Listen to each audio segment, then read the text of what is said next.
My life was changed by Dartmouth, and I hope your lives will be too. This is a great institution, and that's why I sent my daughter here.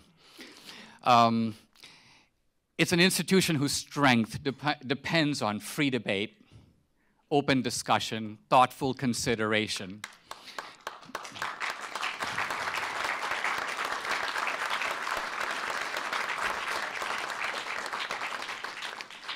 I may be wrong, I may be right, but I think you'll agree that I've tried to speak in an open spirit, calling it as I see it, and not engaging in any kind of wanton hatred or antagonism toward anybody. Intellectual diversity is very important, and I hope that you will become, partly as a consequence of this, its ruthless defenders, standing up for it against those who would use a certain kind of very powerful social intimidation.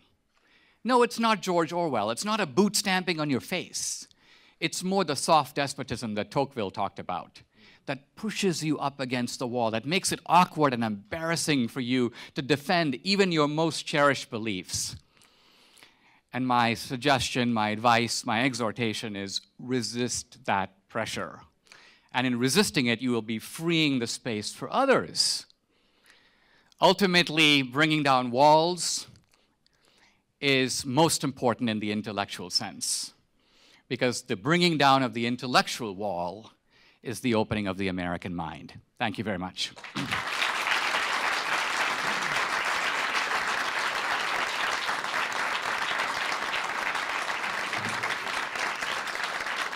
Thank you. I wonder if Mr. Dinesh DSouza, Dr. Dinesh DSouza, how do you say it? DSouza or DSouza? DSouza.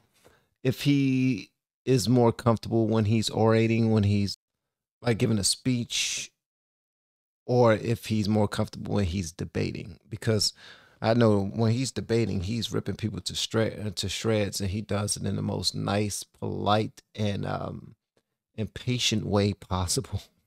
But yeah, I just want to know what you feel about that. Hello, ladies and gentlemen. We will commence questions and answer. The line will start over there. Griffin, if you could wave your smile and wave. Thank you. You will come up to this X. You will stand there. I will hold the mic. You may ask only one question. No follow-ups. Must be in the form of a question. Once you are done, you shall return down this aisle unless you sit in these 3 rows. Thank you. Hi, Dinesh.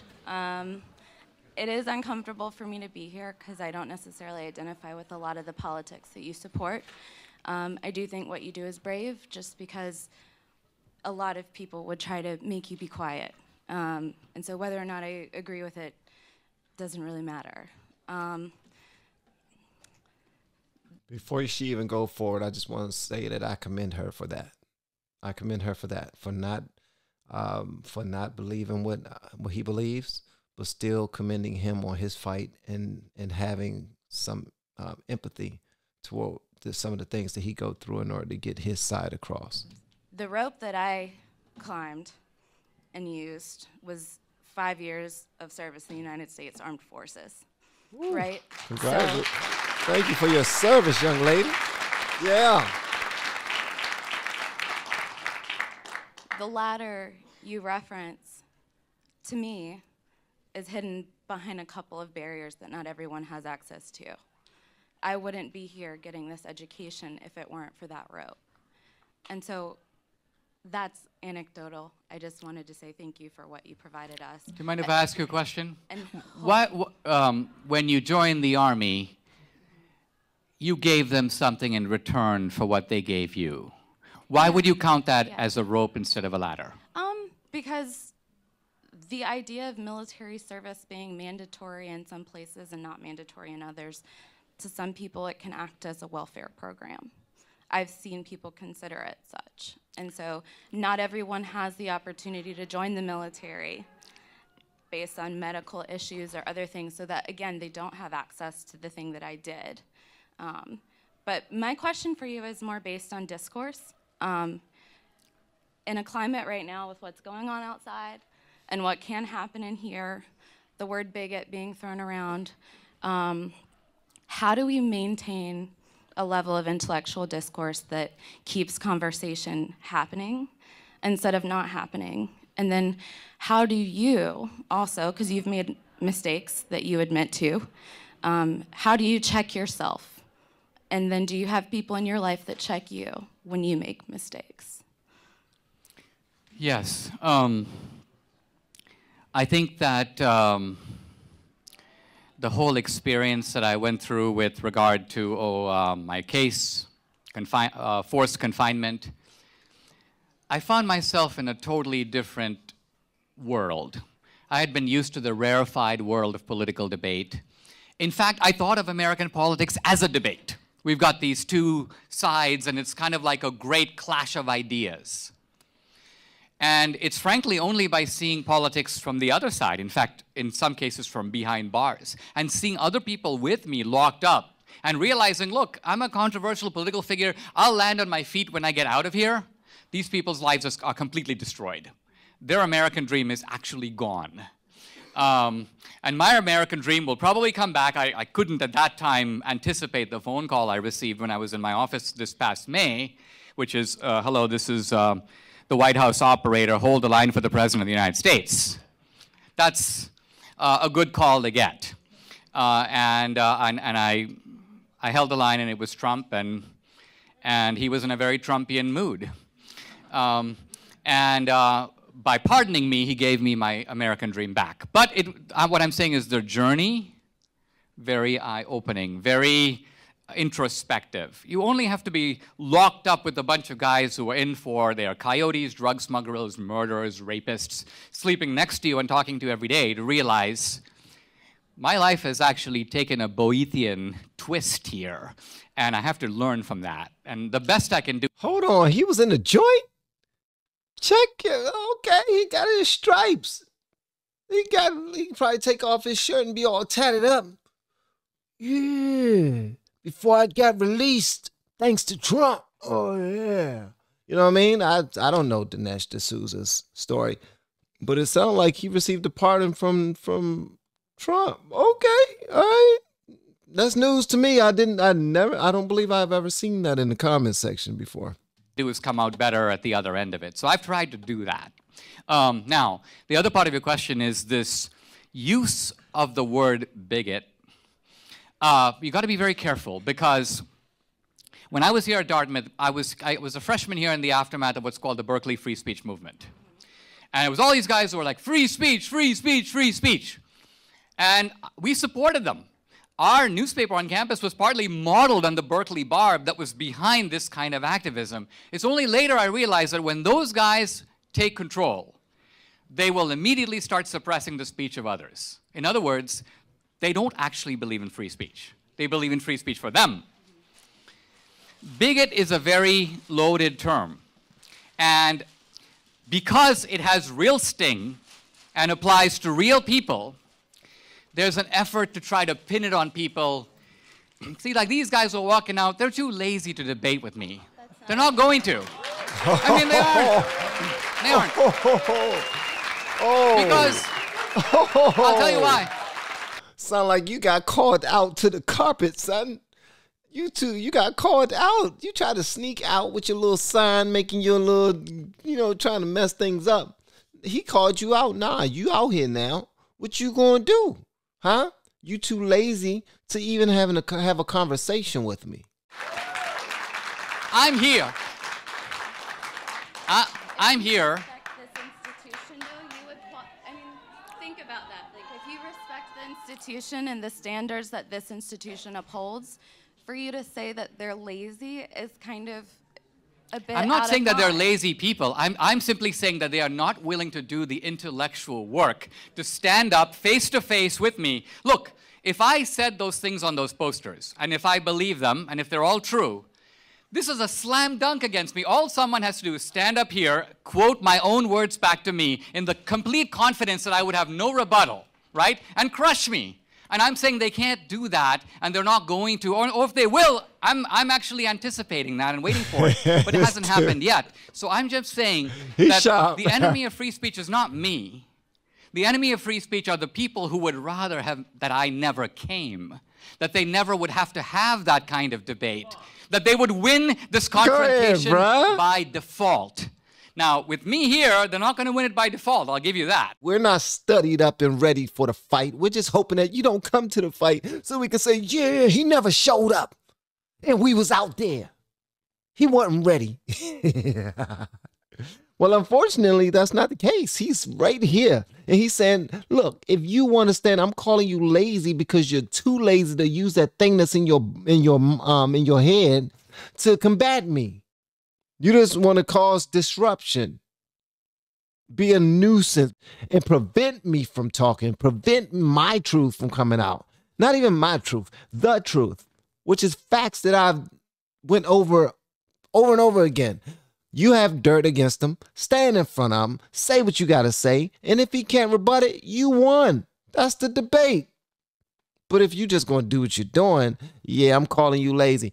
And young lady, don't be a sympathizer of him calling people. You saying that wasn't very nice, was it? It's not about being nice or polite. We're not here to have a debate about politeness or what's nice. Last I checked, we weren't. By default. Now, with me here, they're not going to win it by default. I'll give you that. And I'm very happy to go into it. But I'm just saying, if you want the debate to occur, let it occur.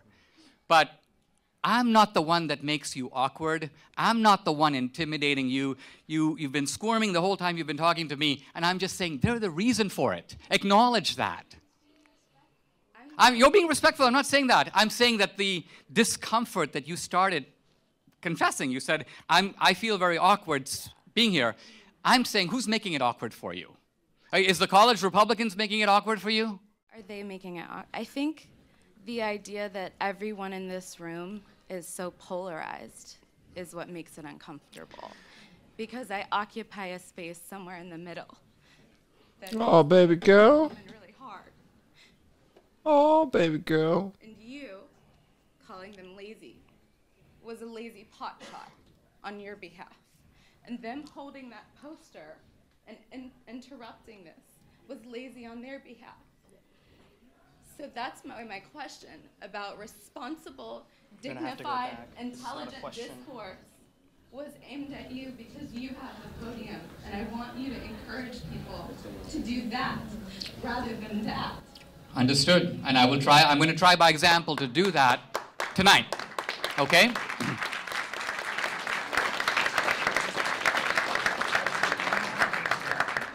Hi, Dinesh. Hey. Thanks for coming. And I'm sorry, but I'm just a little confused. You started off by talking about Dartmouth and intellectual diversity. Then you moved on to discuss walls and their philosophical backing. Then you talked about your experiences as an illegal What's the question? But so you touched on a large number of topics, and you touched on a lot of them lightly, but none in detail. So my question is, was your goal here to change minds by putting forward a concerted argument? If so, what was it, and do you think you might change more minds by staying on a singular topic? I recognize that a talk like this is in an awkward position, because the stuff that I'm going to say to you, you're probably going to hear only once. The other side is bombarding you every day. If I make an if I want to cover a certain ground, let's just say a word about the Democratic Party, say a word about walls, I'm going to have to do a little bit of intellectual leapfrogging just to be able to introduce ideas that I only get one shot at sharing with you. So I could have chosen to do a very close reading of a Frost poem, or discuss purely let's just say, the glitches in current immigration policy. But if that's the only conservatism you get this year, I feel like I would be doing you a disservice. There's so much I want to say that, a little bit like a fire hose, I've got to give a few squirts in different directions. Look, I have innumerable YouTube videos that zoom into these topics. I've written books on them. I've done 2 books on the history of the Democratic Party alone. So there's more there. what this talk I'm hoping will be is, to use Kant's phrase, a prolegomena, an introduction, a gateway to ideas that I hope you'll check out for yourself. Okay. I like that answer. I like that answer. Bruh, you want me to go into detail about these things. I don't have the time. If you want detail, I got it in for every single topic that I brought up. I got a book for it. That dude's a smart brother, man. He's a smart brother. And if you want it, go find it. It's out there. Oh, she's ready. Thanks for coming to speak with us. I wanted your points on civil action within the millennial generation. So you talked about the party of the ladder and the party of the rope. So what do you think we as the college generation can do to make sure the ladder is not broken?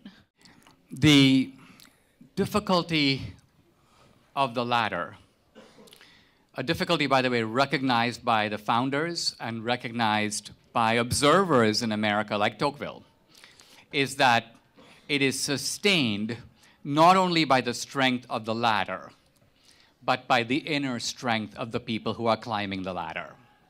If the guy who's climbing the ladder becomes discouraged and says, I can't climb a ladder, he's going to be tempted to move over and hold on to the rope.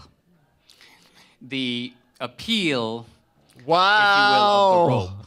I see what he's saying now. You got people who are holding that ladder steady, but the work has to be done by you. But when you're feeling like you're too afraid, or you just can't, you're giving up, then you're gonna hope to be rescued by grabbing that rope. Now I'm gonna be like this. Okay, somebody pull me up, please, because I can't do it. But if you actually want to, you're gonna have to keep it steady while you're up there. Look down, look up, and keep climbing. And it's all about your might and your will. Get out of here. You still have support. We got you. We got you. You're good. Keep going, keep going, keep going. And as soon as you give up, you just grab that daggone rope. You know what I mean? It's like, I can't do it. Somebody pull me up. Somebody pull me up. That's heavy. If I completely missed it, I apologize, guys, but I like my connection as well. The appeal, if you will, of the rope is the appeal to sloth. It's an appeal to helplessness. It's an appeal to ultimately freeze yourself into a life of helplessness in which you not only come to see yourself as a victim, but you relish it. Victimhood actually becomes your identity. And this, I think, is the moral tragedy of the rope, is it crushes your soul. It takes souls that are actually capable, enterprising, and creative. And instead of building their creativity, it squashes them. It demoralizes them. I mean, this is not, I may seem to be talking in metaphor, but literally one day, just drive the Pine Ridge Reservation, Indian Reservation in South Dakota and look, and you will see the philosophy of the rope played out. Just drive a barrio in South Texas. Debbie grew up in the Rio Grande Valley. People live by the rope. You can see it, and you can see that their souls have been flattened, and in a way, the creative life has been drained out of them. And the only self-respect that they have is ultimately to say that the reason I am in this miserable state is somebody did it to me. To which my answer is, yes, somebody did do it to you. That somebody is the Democratic Party. This will be our last question of the night. Wow. Hey, Dinesh, thanks for coming out. So near the end of the talk, you discussed the historical legacy of the Democratic Party. And one thing that's often brought up, and I apologize in advance because I'm not very knowledgeable at the topic, but one thing that's often brought up when discussing the historical legacies of either party is a sort of party shift that's occurred over time, say since the Civil War to now. Do you think that your idea of the historical legacy of the Democratic Party and maybe even the Republican Party fits in with that ideological shift that occurred between the Civil War and the present? So the question is a very good one, and has to do with the fact that was there a big switch between the parties? Typically, the people who say this argue that since the 1960s, in response to the civil rights movement, the parties, if you will, swapped platforms. And the proof of this is very simple, that the racist Dixiecrats, I define a Dixiecrat as somebody who joined the Dixiecrat Party or voted against the Civil Rights Act of 1964 and the Voting Rights Act of 65 and the Fair Housing Bill of 68. So this is a Dixiecrat. The Dixiecrats became Republicans. Now, this is an empirical question. Did the racist Dixiecrats become Republicans? In my last movie, Death of a Nation, I say, let us count. And up on the screen go the 150 or so names of Dixiecrats, and they're all there. And then we count how many of the racist Dixiecrats became Republicans. And the correct answer to that question is 2. In the House, one guy, Albert Watson. In the Senate, one guy, Strom Thurmond. And all the others lived and stayed and died in the Democratic Party. They are lionized to this day, and there are buildings in Washington, D.C. named after them. So the fact of the matter is that there was no big switch. Yes, blacks did switch from Republican to Democrat, but they did that in the 1930s in response to the economic promises of FDR and the New Deal. That had nothing to do with race. It was an economic proposition through and through. So what I'm getting at is that things are known to us as intelligent people that are not true. And this, I think, puts a lot of intellectual pressure on us and on me. Because when I say things on campus, people look at me like, he's crazy. Why? Because that's not on the History Channel, and that's not in Wikipedia, and that's not what my professor said, and that's not what I read in Barnes & Noble. And the reason I like to bring these things down to empirical particulars is because they're checkable. My greatest ally is we live in a time where you can check on your phone. So pull out your phone. Hey, tell me. Has in fact shown you all the statistics that you claim are untrue. What you say about the Southern Democrats is not unknown. I am in fact an immigrant like you. I come from the same country that you come from. And I am not here to debate Democrat versus Republican. I am simply disappointed because you are producing facts that are simply not true. Name one. And you are not a historian. For example, the party realignment. You should just go check your own Twitter page.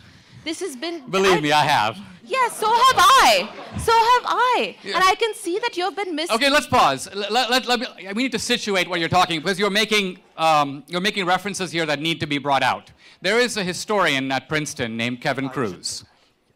And Cruz and I have been having a kind of a Twitter fight, if you will, about Dixiecrats.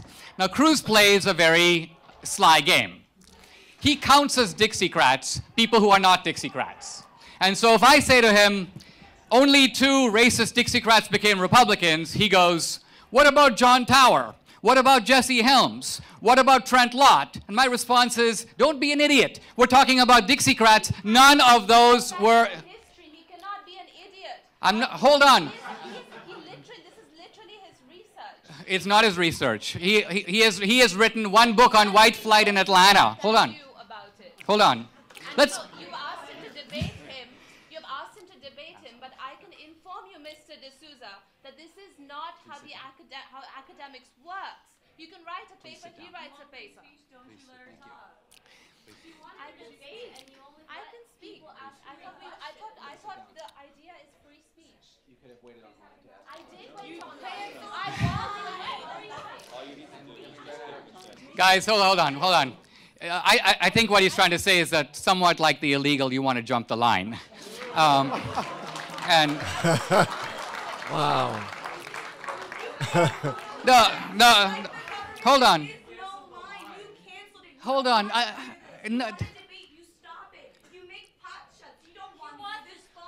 Don't shout. Well, don't heckle me. 1 second. First of all, I was the person who said let her speak. No, I didn't cut her off.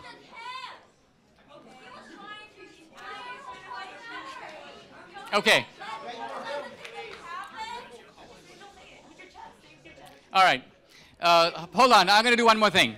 And that is, Is there anybody who's in the audience that wants to ask me a question about the posters on the campus? Because if they do, I'm happy to directly address. I obviously can't address. There was a kind of a blizzard of things out there. Some of them actually not even said by me. But nevertheless, if anyone wants to take a shot, I think it's kind of a nice way to close the evening. If one person wants to ask a question related to, oh, this guy, okay, he's ready, and we'll pick him as a representative of the resistance. Okay, go for it.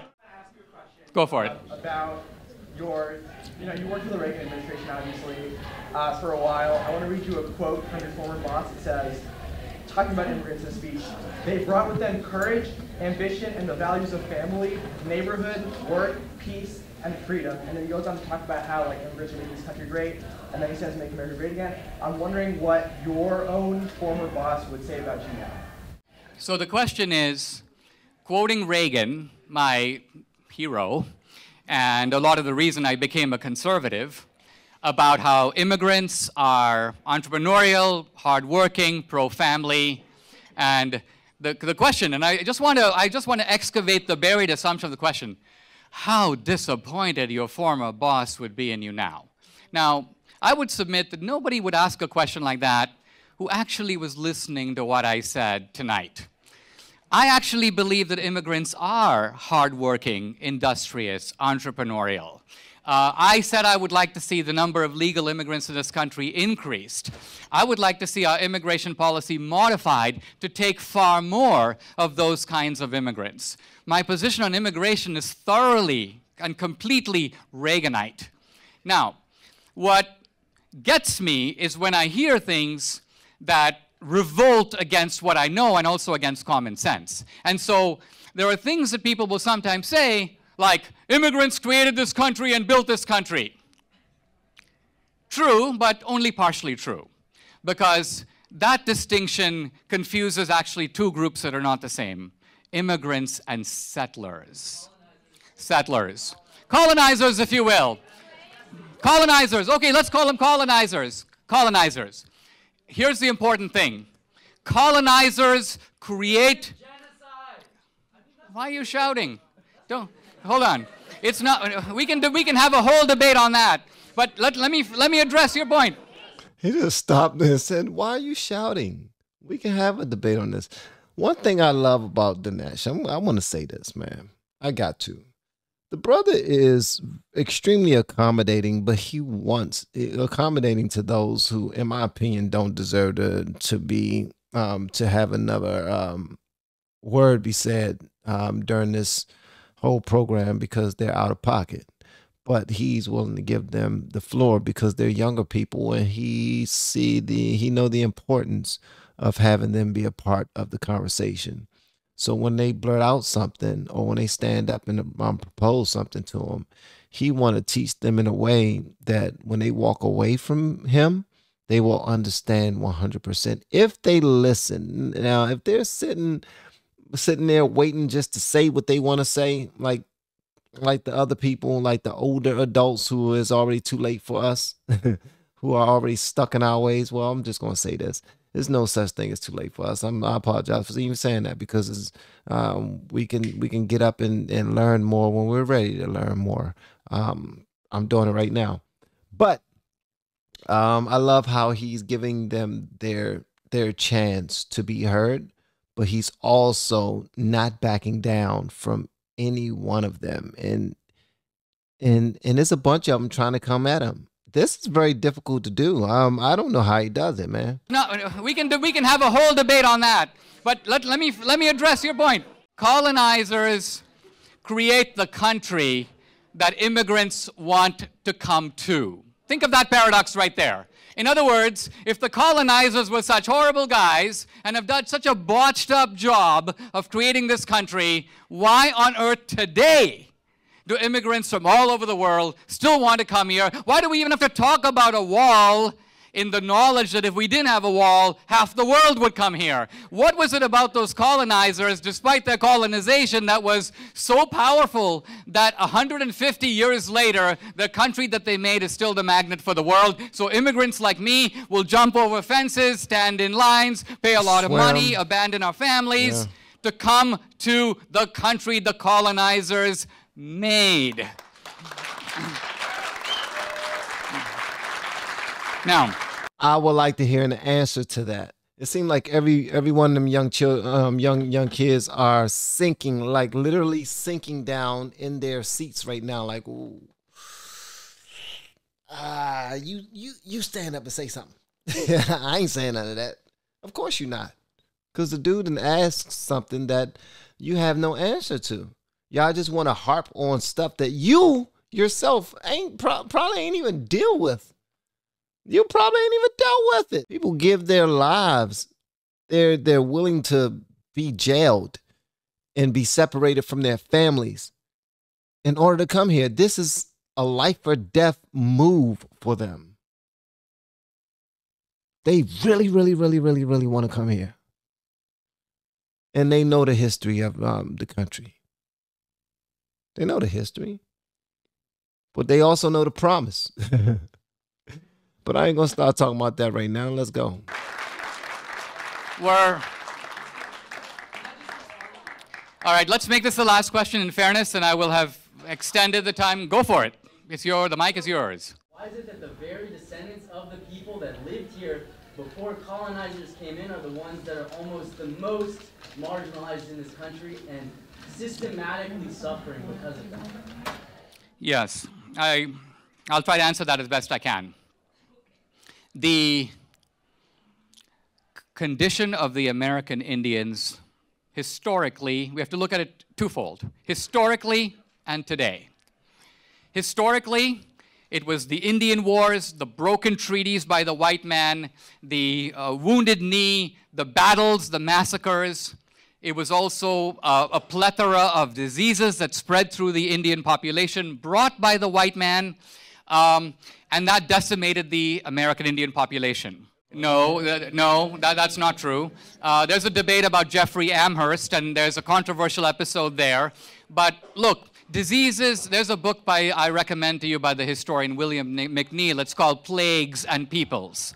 It talks about how massive populations have been decimated historically by diseases brought by outsiders. For example, the Black Plague in Europe killed 1/3 of the entire continent, brought from Asia, unintentionally. Now, I'm not going to say that's genocide, because genocide implies a deliberate intention to exterminate an entire population. That's why the use of the term genocide is very irresponsible on your part in this case. You don't think so? You think, and I'm going to ask you now for your evidence, that there was a conscious intention to wipe out the Indians as a people. Chapter and verse. Let's hear it. So, what do you say about the very thing that this institution was initially founded on, about essentially whitewashing the Native Americans? And then that was, of course, abandoned, but all of these things. But what do you say about like the foundational thing for Indian schools that were created, and then there were things about headhunting Indians and prizes for that money? Like, it was a clear incentivization by both the U.S. government and just by people to be able to take over the property, well, you know, the land, the things that people had here before the colonizers came. So Eliezer Wheelock leaves Yale and comes up here into the woods of New Hampshire to set up a college to Christianize and educate the native Indians. Are you saying that he wanted to exterminate them? I think that that's a questionable, it's based in something else. So it has to do with, you know, understanding culture and whether or not you can actually, you know, help someone by Christianizing them. Right, but pause for a moment, because see, part of education is making distinctions, right? Let's say I believe as a Christian that your life would be infinitely better than it is if you became a Christian. And in that sincere belief, I read the Bible to you and I start proselytizing you. I'm not Adolf Hitler. You may not go for it. You may think that I'm conning you, but you can't deny that my motivation is actually to save your immortal soul. And what I'm getting at is that for you then to say this is genocide and not be able to even back off from that, even though we're looking at a very specific case where you know there's no evidence to support your position, but you're so dug in ideologically that it would like twist your mind to admit, look, it's a long distance from Eleazar Wheelock to Hitler. And yes, and trying to convert somebody, even if it's ultimately going to mean changing their culture, even if you think that that's a bad idea, it doesn't mean that they thought that, and it doesn't make them into the evil caricature that you're trying to make out. I think we should do that. And I think that the most harmful effect today, if you look at the Indian reservation, and I've actually spent time on the Indian reservation. When I lived in Arizona, I got a... Pardon? No, when I lived in Arizona, I got an up-close look at American Indian reservations for a whole year. And here's what I want to say. The tragedy of the American Indian today is the abject sense of hopelessness and dependency. And you cannot deny that that dependency is cunningly exploited by a political party that harvests 90% of its vote. So, on the Indian reservation, there's a book you should read that talks about the Indian reservation. It's just called The Res. And the guy starts off by saying, on the Indian reservation, he goes, there's no Starbucks. There's no 7-Eleven. There are not even any billboards. There are no ads for medical doctors. In other words, it's a place defined by desolation. And he goes, and interestingly, the people who run it want it that way. And that's the point I want to stress. It is that we are dealing with a new kind of oppression, very different than the kind. You're fighting the oppression, if you will, of the 1600s. You're still mad about Columbus. Right? And what you aren't doing is actually going on a reservation and seeing what it is about those people's lives. That's right. You know, things like we could use some elementary sanitation on the reservation. And it would be really nice if people weren't being shot at night without any cops showing up. And it would be really nice if there were some jobs actually available and companies that would have incentives to come here. And why isn't any of that happening? And who's blocking it and why? And important and pertinent to focus on Columbus and the legacy that that's left. Yes, it is. But it's, alas, going to be a topic for another day. I want to thank you all for coming. It's really been fun. Thank you very much. The young man really wanted to bring up every single gripe of the past, but was not accepting any answer that he was giving him, which was, he's the one that's going to suffer for that. Time is like one day he's going to catch up and be like, wow, I should have paid attention. Or, yeah, you were right. But then all that time he would have wasted being angry about something that wasn't even connected to him. I don't get that, man. Please let me know what y'all thought about that in the comments below. And if you have yet to hit that subscribe button or the new thanks button on the video, please make sure you do so on your way out the door. Thank you in advance. Once again, I am Van, and now we are all the LFR family. I look forward to seeing you on the next video, hopefully inside the Patreon as well. You all have been amazing, per usual. Love y'all.